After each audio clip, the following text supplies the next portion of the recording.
Today we're going to talk about how to effectively search for and apply for scholarships. Lots of information here that you can use to look for outside private donor scholarships, and also good information for applying for WU scholarships. So at the end of this section will be a bit of a workshopping of our actual essay question that we're asking in the general scholarship. Let me just test your knowledge a little bit. How many people know when the general scholarship deadline is? Yeah? March 1st, yes? Okay. Good. So I'm Kara Westervelt Parker, and I'm the Assistant Director of Financial Aid here at Western. And I've been in the financial aid and scholarships world for 9 years now, I think. And I love it. It's really fun. It's really an exciting thing to help students navigate through. So financial aid's kind of the stuffy side of things, and scholarships is a little more exciting. So I'm excited to talk about that with you today. Why do we apply for scholarships? Besides the obvious fact that you get free money to pay for school? Well, there are a few good benefits that come with applying for scholarships other than that free money. One of them being that you can offset your loan borrowing. So I'm sure that a portion of you in this room have borrowed student loans, yes? Yes, I'm seeing some heads nod. Yep, that's just sort of a reality of life today, is most students can't get through school without borrowing some measure of loan. But if you can get a few scholarships and offset that loan borrowing, you really save yourself some money, which I'll actually do the math for you in a couple slides here to show you exactly what you would be saving if you just won like $1,000 scholarship a year for all 4 of your years. If you receive a scholarship, it's something that you can put on your resume. So I don't know if you knew that or not, but it's something you can brag about in the future to future employers. If you for grad school applications, for other scholarship applications, it's an achievement. It's something that you have earned and can brag about. And one of the other hidden benefits of applying for scholarships is that you really get to hone a life skill that will come in handy later when you're in the real world with us adults and you're applying for jobs. So it's a very similar process. Just to kind of break down what your savings would be if you were to win some scholarships and reduce your loan borrowing. Let's say that you borrow the maximum amount of loans that you can borrow as an undergraduate student and you get out in 4 years. And this is assuming that you're a dependent student, that you're still reporting your parents on the FAFSA and those things. Your total payoff of all of that loan money is going to be $32,496, and the interest that you will pay on that is $5,400.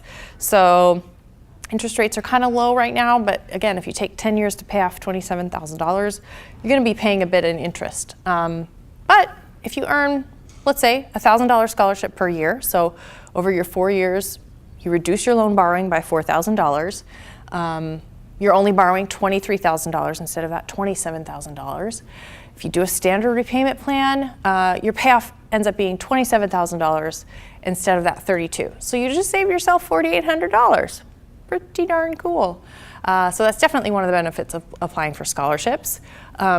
Speaking to the kind of that last point on the first slide of the life skill benefit, it really is good at helping you.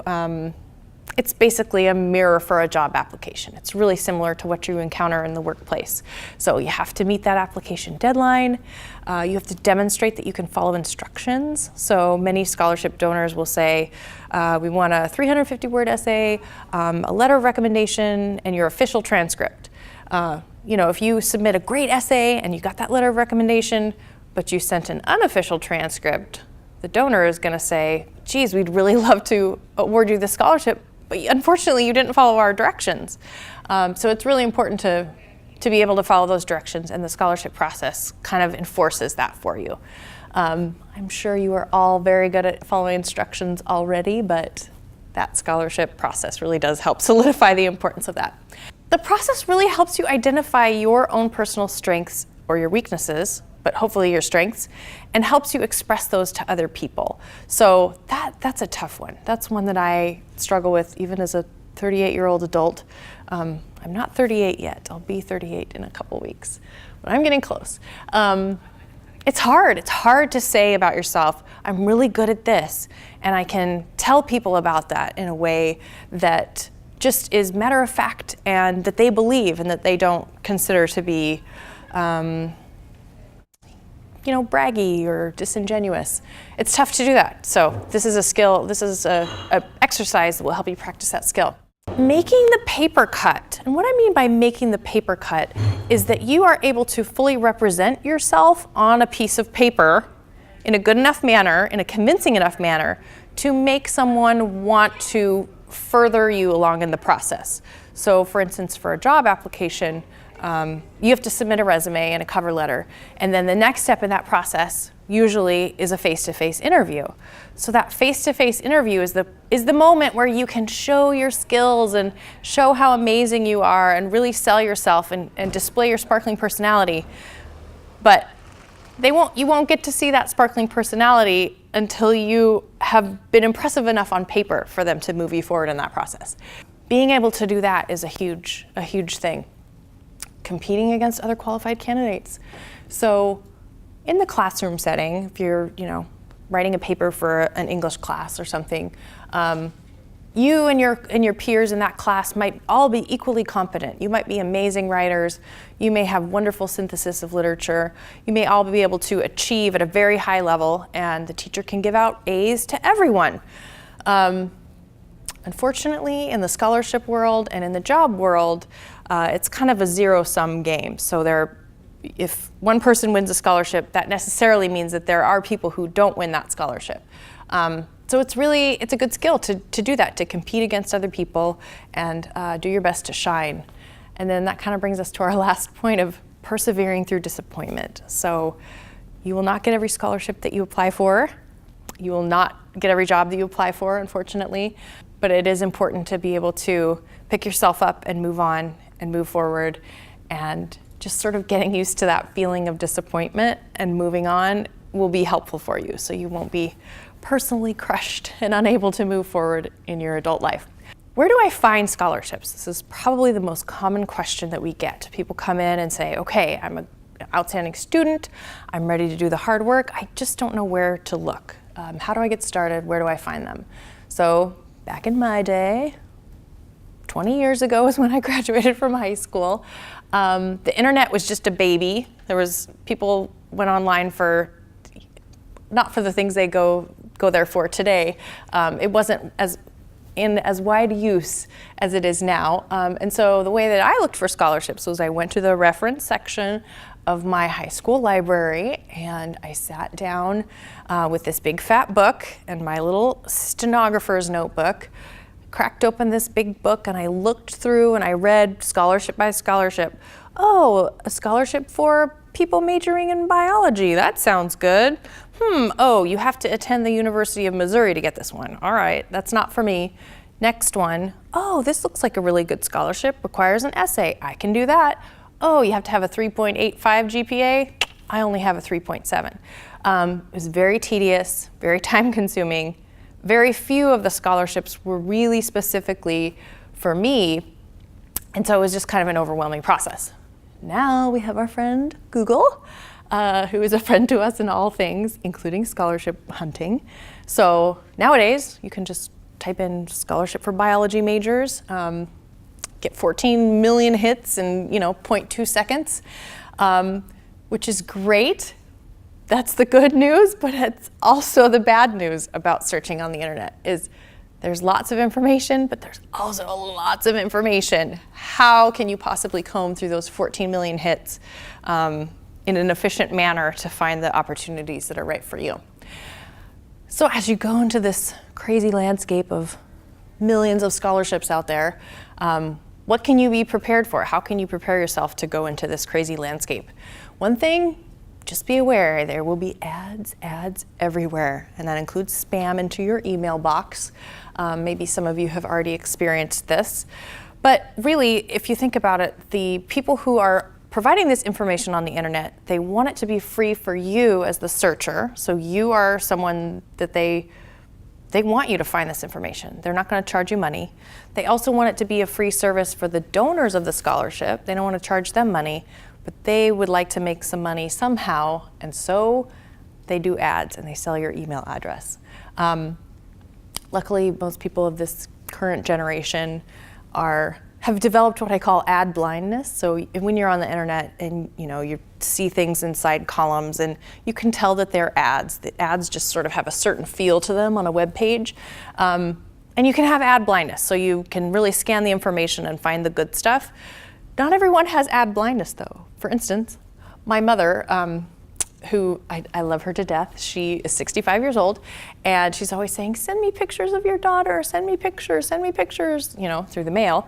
And I'm like, Mom, just go on Facebook and check them out. I'm not gonna print them out, just go on Facebook. And she says, oh, there are so many ads on Facebook. I'm like, Mom, you just have to ignore them. You just have to be blind to them. But not everyone has ad blindness, especially if you didn't grow up with the internet, but maybe many of you here did and are digital natives, and so it's familiar to you to have ad blindness, but not every person does, so just be prepared for that. You will have to give information to get information. So again, you're going to give your email address to these people who will send you spam, but then that also gives you access to maybe the next layer of information that you're looking for. Sorting through tons of information that doesn't fit to you. Luckily, there are a lot of matching services that will take your data and kind of only match you up with opportunities that do apply to you. So that's a good way to cut that out. But if you're just Googling, you know, scholarships for biology majors, there's going to be a lot that's like, oh yeah, you do. You have to attend the University of Missouri. Doesn't apply to me. Beware of people trying to scam you on the internet. They're going to try to get you to pay money for their service, or they will try to get your personal information from you. So never pay for any kind of scholarship searching service. There's plenty out there that are free. Anyone who's charging you money to do it and is trying to, like, you know, hey, we'll guarantee you a scholarship. They really can't guarantee you a scholarship. They're not the donors of the scholarship. They can't, you know, they're not going to take your $50 and turn it into $1,000 magically. So be wary of that, and never give out your social security number in the process of applying for a scholarship. That's not information that a scholarship donor would need at the outset. Now, if you win a scholarship and they pay the money to your school, they may need your social security number to prove that they, like if they're a charitable organization and they have certain tax benefits that they get from their tax exempt status, they may have to prove to the IRS that you are the recipient of this scholarship and that they didn't just take the money and go blow it in Vegas or something. So at that point, they may need your social security number, but that's after you've won the money, so it's pretty legit at that point. Also, scholarships are income. They're considered income for students, and if you receive more in scholarships than what your tuition and fees are, you have to report that on your taxes as income. Little known fact. You just have to spend time finding the right opportunity for you. So that's just a reality of scholarships. But if you think about it, like if you spend roughly 10 hours, searching for a scholarship, writing an essay, requesting a letter of recommendation, getting someone to edit that essay for you, doing whatever you need to do to kind of pull your application together. If you spend 10 hours doing that and you win a $1,000 scholarship, then you just got paid $100 an hour to do that work. So it is time consuming, but it certainly can be rewarding. So some more tips and tricks just to kind of make your scholarship hunting journey not drive you insane. Make use of scholarship websites that offer like a matching service. So I liken this to online dating, where you go and you create your profile and you say, I'm Kara and I'm 37 years old and I have a 3.7 GPA and I'm a biology major. I like long walks on the beach.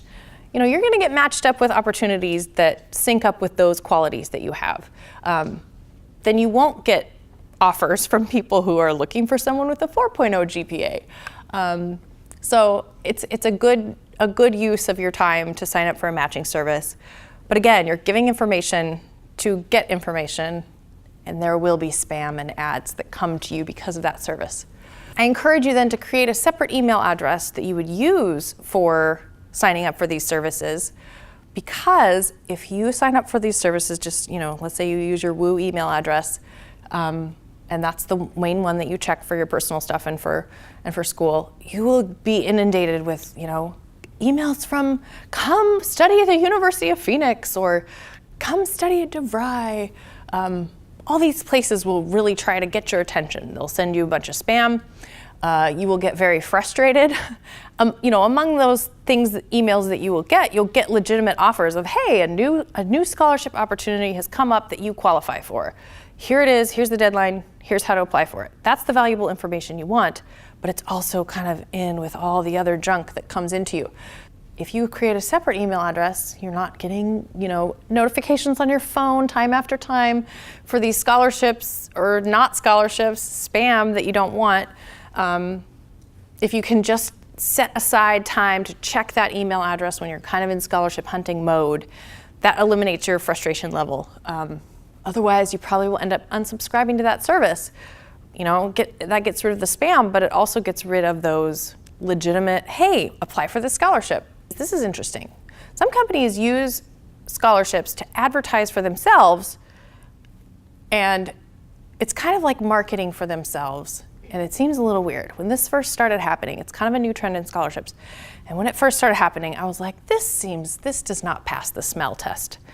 For instance, like the law office of, blah blah blah is giving a $1,000 scholarship for students, anyone who can write the best essay for how to reduce traffic accident deaths or something.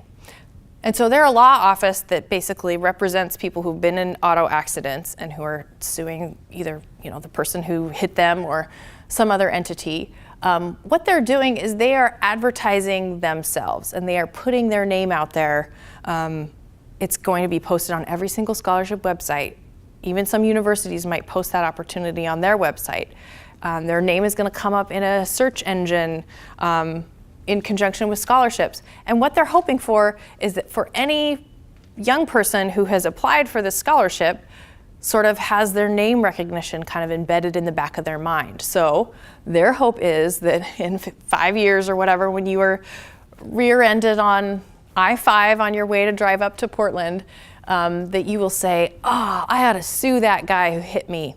The law offices of blah blah blah would be a good place to go to. I know about them. I applied for a scholarship for them back when I was in school. So it's cheap marketing for them. $1,000 is pretty cheap. If they were to try to go out and buy a billboard or purchase TV, radio ad spots, it would, be in the tens of thousands of dollars for them. $1,000 is pretty cheap. Their name is out there. It seems a little weird, I know, but they are legit. And it could work in your favor if you apply for those, because many students maybe would be like, oh, this doesn't seem legit. I'm not going to do that. But I'm giving you the inside tip, so you can use that information. Set aside time to, do scholarship searching just like you would study. That's really the way that you'll be the most successful. Again, if you get that $1,000 scholarship and you put in 10 hours of work, you made $100 an hour, and it really can pay off in the long run. Lots of scholarship opportunities require similar materials. So if you're applying for many scholarships at a time, which I encourage you to do, because again, you will not get every scholarship you apply for, keep a copy of all your essays, keep a copy of your letters of recommendation if you're requesting those. Make a master list of all your activities and awards that you've won over the years, so you can kind of have that at the ready when you do know about a scholarship opportunity. For those essays, you may need to tweak them a little bit depending on, you want to make sure you're answering that exact essay question, but a lot of them use the same framework. They want to know about what you've done community service-wise. They want to know about your experience doing leadership things. So they're all pretty similar. If you struggle to remember kind of all your activities that you did, like in high school, or maybe you did some things that you don't really remember, it's not like you kept track, ask your mom. Your mom is a person who has paid attention to everything that you've done and probably has a freakish memory about activities or awards that you've done. I know for me, I have a 6-year-old daughter, and I remember the day she rode her 2-wheel bike by herself for the first time, April 17th, 2016. I have that in my head. That date's in my head. I don't know why. It's totally useless information. But it's just, I guess, the curse of motherhood is you remember everything your child does. She lost her first tooth on July 25th, it's really pointless information, but it's stored up here. And I bet your mom has a similar kind of transcript of what you've done in your life, up to and including when you first rode your bike probably. So but don't necessarily use that on a scholarship application. You could search with a friend or two. That kind of helps break things up. So if you all get together and you sort of search the same term, like scholarships for community service, you'll get all these hits, and then you can kind of, first person takes the first link, second person takes the second link, third person takes the third link. If you click on the link and say, oh, nope, this one's for University of Missouri, we don't go there. Oh, this one's for a 4.0, none of us have a 4.0. Click on the third one. Oh, this one, hey, sounds good, you guys, looks like we could all apply for this. I'm emailing you all the link now. That's a good way to do it. Be aware of the scholarship hunting season. So when scholarship hunting season happens is important, because if you're thinking about how you're going to get money for next year in like June or July, so here's just a little visual of when most of the deadlines occur. So we're in February right now.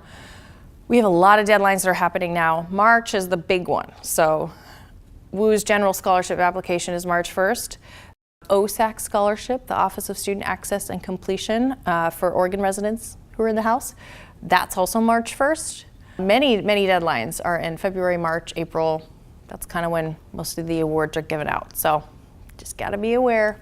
I did mention OSAC, and it's open now. And they had an early bird deadline of February 15th, which was a couple days ago. The reason why they do the early bird deadlines is because inevitably every year on March 1st, every high school senior across the state of Oregon's like, oh, I better get on that website. I better go do that. And the servers crash. And OSAC has said time and again, we are not responsible if you cannot complete your application due to high volume of internet traffic. So they have as many servers as they can afford, and they always get overloaded on March 1st. So please do not complete your application on that particular day. If you can do it earlier, you will be much happier. Don't forget about community scholarships. So there's a lot of scholarships that are not necessarily searchable on Google because, it's like the Independence Garden Club. The little old ladies who live in Independence who love to garden, they get together and they do their plant sale every year, and they, sell their plants, and they raise $500 and they give out a scholarship. I actually don't know if that's true or not. I'm not sure if there's an Independence Garden Club, but you get the idea that, these community groups get together, they raise money, they offer a scholarship, but they don't know how to create a website. They're, little old ladies, and they still use their same AOL email address that they've had since their grandchild set it up for them back in 2001. So these won't come up on a Google search is my point. So if you go back to your high school counselor, wherever you attended high school, you can ask them, hey, what are some scholarships that are offered to people who hail from this area? Or, just kind of poke around in Monmouth. Walk around, and if you see little old ladies, say, hey, do you give out scholarships? No, I don't recommend that. But anyway, they don't come up as Google when you Google them necessarily. So the nice thing about these scholarships, though, is that they have like really small applicant pools. The dollar amounts might be smaller, but really you're not competing against too many people, which is pretty nice. If you get involved in your community, that's a really good way to find out about these scholarships as well. So you get plugged in with the group gets to know you, you find out about the scholarship, you apply. The people who are reading the scholarship applications are like, oh yeah, I know so-and-so. So-and-so came and volunteered for the beach cleanup, and those kinds of things. So you can get it in that way. So here's just kind of a little list of local community clubs that tend to give out scholarships. So the Soroptimist Club, I've listed that one first because they are super into giving scholarships for education. It's mostly for women, so sorry gentlemen in the room. When the Soroptimist Club was founded, there were more men who went to college than women. Now there are more women that go to college than men. So they were really trying to give the ladies a leg up, which looks like it worked. So I think Western's ratio 60% women, does that sound correct? I may be wrong. Yes, you're nodding your head. It must feel that way too, right? Like, there's girls everywhere. The Lions Club, the Rotary Club, fraternal orders. So fraternal orders are kind of funny little animals, like the Elks Club or the Odd Fellows Club. It's just like these old dudes who, they got out of college and they're like, we still want to be in a fraternity. We still want to have our weekly meetings and get together. So they do have their secret handshakes and all that stuff, but they also raise money for scholarships. So I just think it's funny to have any group, their name be the Odd Fellows. That shows a good sense of humor about oneself, I think. We've talked about why searching for scholarships is important. We've talked about where we can find them, and now, how do I stand out? Because scholarships are a totally different beast than academic writing. You might have gotten A's on every single paper you've ever submitted. You might do wonderful on essay tests. This is just a different kind of thing. It's not about, can you answer the exact question and we'll give you an A. It's about competing for limited resources. So really it's about standing out. It's about looking different than someone who has your exact same GPA. Building your scholarship resume, it's kind of just something you can keep in mind. Every donor looks at kind of your outside activities in addition to your academics. So they'll look at your GPA, but they also look, what kind of things are you doing outside of the classroom? Are you involved in sports or leadership experiences? Do you volunteer?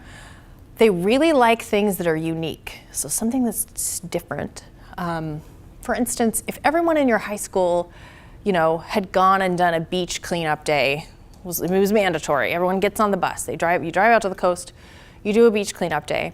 So everyone from your high school, what are they going to put on their scholarship application? I did a beach cleanup day. And that donor will be like, wow, that's really cool. But you and everyone else. So there's nothing to differentiate you from these other qualified applicants. So something that's unique.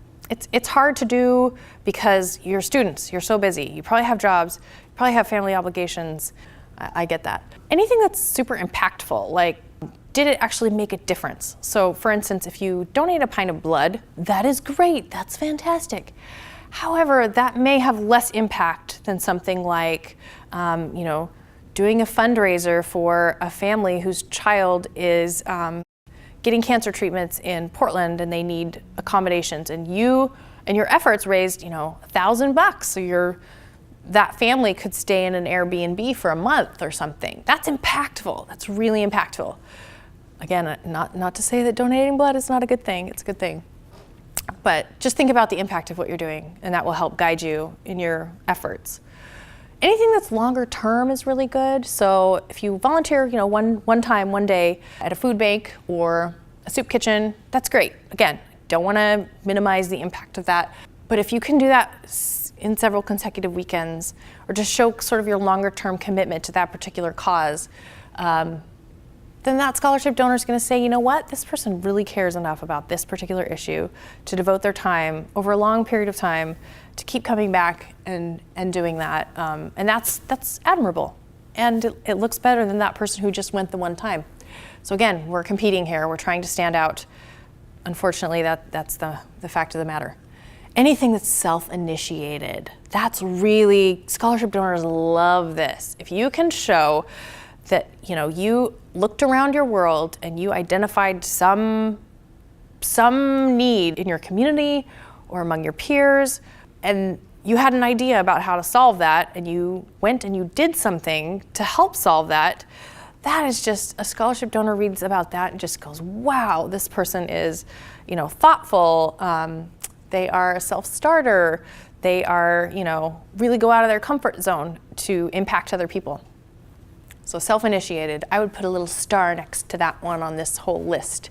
Anything that's cross-cultural, and by cross-cultural that could mean, there's a variety of definitions of what that is. It's not necessarily if you travel to a different country or anything like that. We all have our little bubbles. Your bubble might be defined in part by your age, or by your socioeconomic status, or by your religion, or by your ethnic identity. That might be part of your bubble. And anything that helps you get out of that bubble and maybe join up with someone else's bubble to kind of do that. That would be a cross-cultural thing. If it's related to your field of study, this is great too, because scholarships is money to go to school. You're asking someone, please donate money to me, a stranger, because I want to study, for instance, public health. And if you can say, I can demonstrate that I'm a good investment of this money because I'm so dedicated to public health that I do things related to public health in my spare time. They will say, oh, this person will do well in school. This person is, emotionally and mentally engaged in their field of study. And so they're not going to waste this money. They're really going to make a difference. here are some ways to get involved at WU. Go to wu.edu/resources/student-resources. You will find links for all of these things, and there's just a ton. There's a ton of things that you can do on this campus here. One of the great benefits of our institution is we're small enough to where you can't necessarily get lost. There's lots of opportunities. We're connected with a bunch of community organizations. We're close to our state capital. So it's really advantageous to be at this school. This school is a great place to really get involved. I don't know, maybe some of you have stories about how you just kind of got roped into being involved. I have a story of that. I came to WU as a student back in 1998, and I got roped into RHA, which was Residence Hall Association. So I was like the secretary. I was like, okay, I will go to this meeting and I will be the Residence Hall secretary. Then I got roped into being an RA, and I just ended up getting involved because it's just that kind of community. I'm so grateful I did, because I think that really helped me kind of figure out how I can relate to other people and how I can be influential with other people. It's not necessarily something I would have learned in the classroom, so I would have been a good RA, right? You guys would have liked me, yeah? It was a great experience. I loved it. So what about WU scholarships? Well, oh yes, let's go look at that webpage together. So how many of you have already logged into the WU scholarship application? Okay, a fair number of you, but enough who have not to where I will just pull it up here. But it's super easy to use, so much better than, well, first of all, you can see here that we have a list of all of our scholarships, and you can search by keyword. Biology, do we have any scholarships for biology majors? Look at that, we certainly do. How about education? Holy moly, a bunch. Once you're logged in, you just use your WU portal login credentials.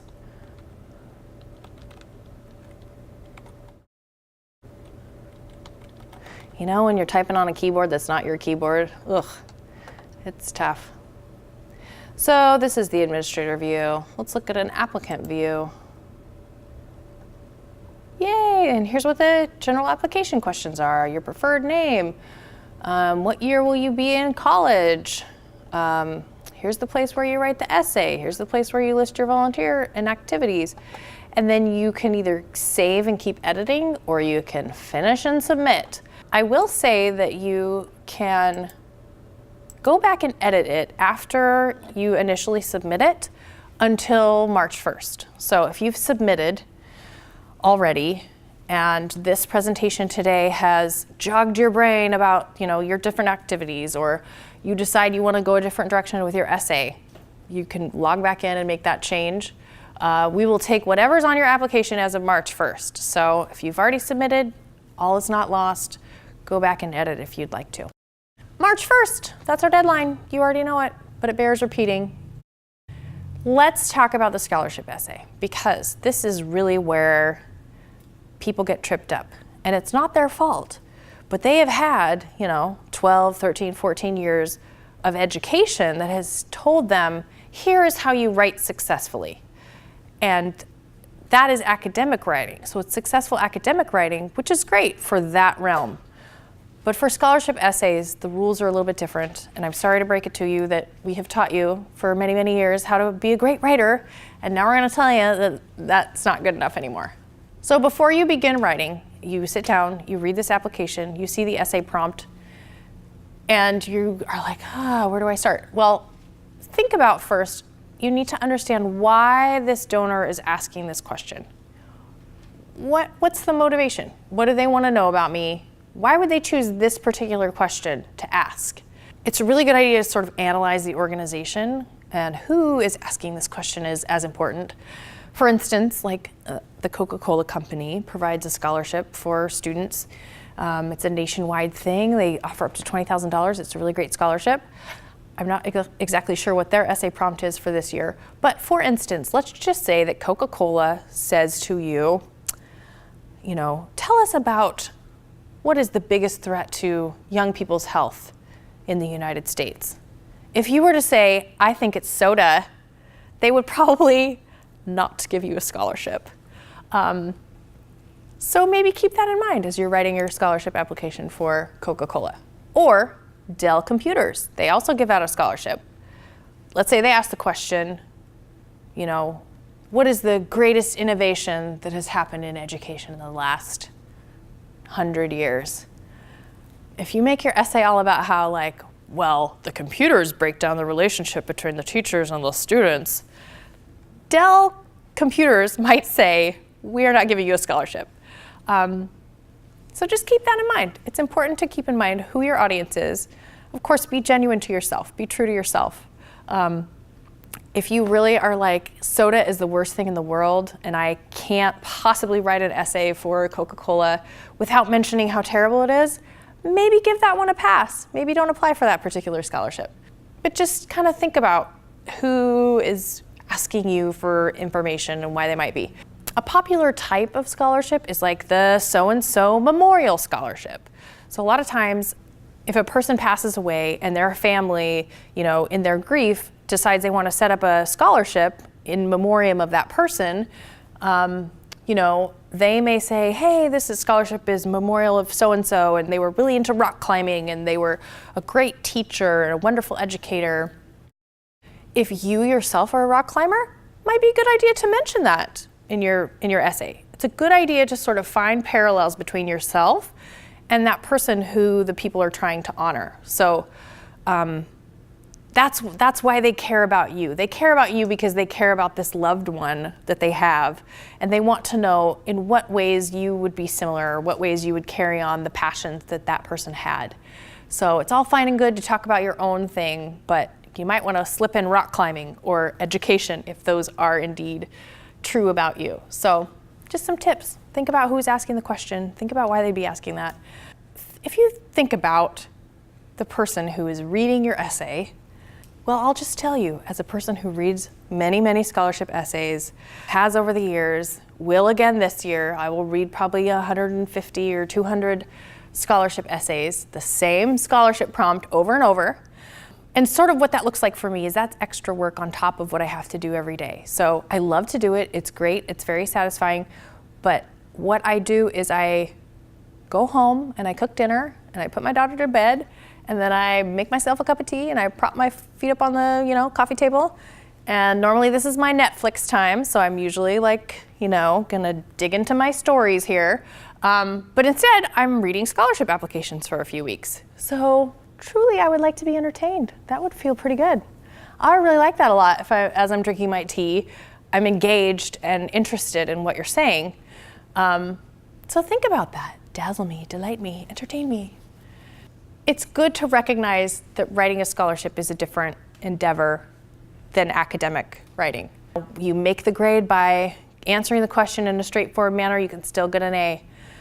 Basically, as a scholarship applicant, if you're different, that will really catch my attention. That's really going to make you stand out. So if everyone is answering the question the same way, they all have very, very similar GPAs, and they all have very similar activities that they've done, if their essay is unique and interesting, I'm going to be like, oh, extra points. All right, you have my attention. So be unique and be interesting. Definitely make it about you. And make sure your writing mechanics are flawless. And I mean this, you guys. Please edit your stuff before you submit it. In this day and age, we have spell check. There's really no excuse for bad spelling. Punctuation is important. Don't make me work for it.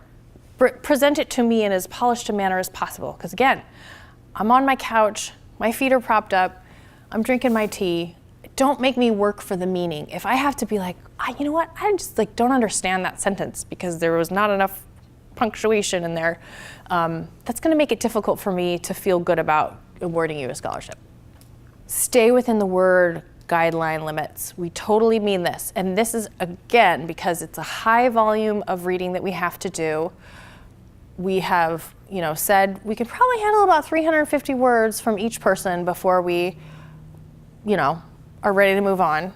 So, but if you don't respect that 350 word limit, and if you say, you know what, I just have more things to say than the average person, so I'm going to take 500 words. sorry, we're gonna exclude you. You didn't follow instructions, you didn't follow directions, and you're not being respectful of my time. So make sure you address the question being asked. That's kind of an obvious one, but not necessarily. There are some people for whom in the past they've written just a killer essay that they got scholarships for, and they just want to recycle that exact thing, and they don't actually end up answering the question. That's difficult for us to say, okay, yes, you followed instructions. Really make the essay about you. So one thing I see a lot that kind of makes me sad, because it's like, oh, you did such a good job, like telling me your theories on leadership, or you really explained the dictionary definition very well of what community service is, but you didn't talk about how it relates to you, then I'm not going to give you a scholarship. If appropriate, so if there's sort of space for it in the essay question, talk about how you're a good investment of the donor's funds. So a lot of times donors will ask you, please state your career goals or state your educational goals and your career goals. That's a popular one. You can definitely slip in there like, I know that you're making an investment in me. I know you're providing funds for me, and here's how I will use those funds. Here's what I will do for the world when I've gotten my education, when I have my degree in public health. Here's what I'm gonna go out and do. And you made that happen. You, as a donor, helped me get through school and made that happen. And that makes the donor feel good, because ostensibly that's why they are donating the money, is because they want to contribute to the betterment of the world, because an educated populace is a responsible and a happy and a giving populace, mostly. And they want to feel good about that. They want to feel good that they're spending their money on getting a good product, basically. So this year's essay prompt for the general scholarship is, tell us about an event or a circumstance that shaped you and made you into who you are today. So that's like pretty broad. And I want you to spend a few minutes kind of asking yourself, why are they asking this question? What do we want? Why would we ask this question? The second thing that you should do, kind of when you're pre-thinking about this, is when I'm sitting there in my PJs and I have my feet propped up and I'm drinking my tea and reading your essay, what words do you hope that I use to describe you as a person? You can kind of use that to frame your essay, because the heart of this essay is what the thing that shaped you into who you are today. So who are you today? Are you brave? Are you intelligent? Are you kind? What are the words that you hope that I use to summarize who you are as a person? I think that's a really good way to help focus things, because 350 words is not a lot of words. And if you're trying to condense like your entire life experience down into a 350 word essay, it's super hard. So if you can just identify 3 or 4 or however many words that you hope that I use to describe you, then that will help keep you focused, and it won't be so daunting to write a 350 word essay. The second exercise that I would encourage you to do as you are preparing to apply for the WU General Scholarship, again, our prompt is, tell us about an event or circumstance that shaped you and made you into who you are today. So taking a few minutes to write the most boring version of this is a really good way to do what I call get the wiggles out. So my daughter is a kindergartner. She definitely has to get the wiggles out before she can bring her best in any given situation. And so rather than just taking the first thing that she gives me, I give her space to, get those wiggles out, misbehave, do the things she needs to do in order to bring her best self. So this is kind of the same idea. Get out your most boring thoughts on paper. Write that very first knee-jerk reaction that comes into your head, because, again, you're competing against other applicants, and most other applicants, people who have not come to this lovely presentation, will write the most boring version of that essay prompt. And they'll turn that in, and they will feel good about it because they have answered the question. So they will feel like, yes, I nailed this. Click submit. But I read it and I'm like, wow, this sounds exactly like the last 3, 4, 5 essays that I just read. So get your wiggles out, write the most boring version, do it, do the whole 350 words, and then take a deep breath and start on version 2. And then as you're writing version 2, which presumably should be a different thing, a different circumstance or event entirely. Maybe not, could be the same thing. And then you can refer back to that first boring draft. So if you start seeing your language kind of mirror what you did in that first attempt, that boring attempt, you can say, oh, I should rephrase this so it doesn't sound like the most boring version of this. And that's what I would recommend you to do, is just to get your wiggles out, write that boring one, and don't submit that one. Submit the exciting one.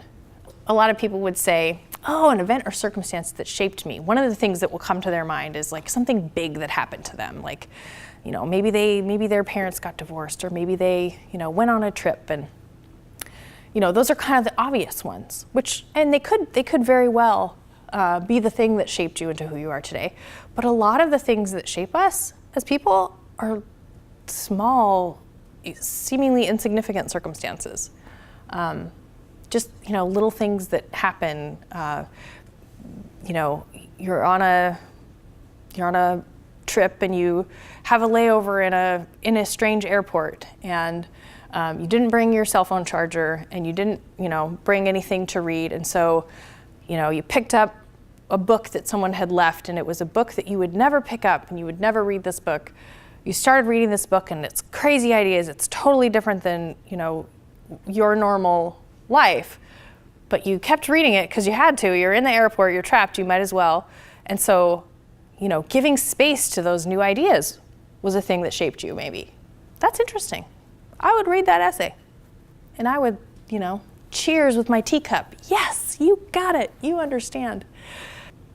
Helpful resources. These are some scholarship matching services that I encourage you to sign up for. Again, you'll get the spam from these folks, but you'll also get good stuff as well. bigfuture.collegeboard.org is one I particularly like, mostly because College Board is a company who, they really make their money off of, like they're the ones who do the SAT. And they also administer all AP classes. So if you took any advanced placement classes and took an advanced placement test in high school, those are the folks who got the money basically for those tests that you took, and those kinds of things. So they have other products that they sell that are their money makers. And this is truly like a little freebie that they tack on. FastWeb is kind of the worst for the ads, I gotta say. They're the most well-known, and they do have tons of scholarships on there. But yeah, they just make a ton of money off of ads. And WU's Writing Center. This is a great resource, because once you have that draft of your essay, and your mom has read it, which of course she's gonna say, it's amazing, I love it, of course you get a scholarship. And once you've had your roommate read it, then you might want to have someone from the Writing Center take a look at it. Or if you're just stuck, like if you just are like, I have this great idea, I really want to talk about, you know, the time that the tree fell on my house, and I really feel like that was transformative for me, but I can't exactly figure out how to get there. They can help you do some drafting. They can certainly clean up your essay once it's done. They can definitely help lead you in the right direction for good punctuation, perfect mechanics, those kinds of things that I demand as a scholarship reader. If you have any questions, don't hesitate to contact us. We're on the 3rd floor of the administration building, and our email address is finaid@wu.edu. We'd be happy to answer any of your questions. Thank you.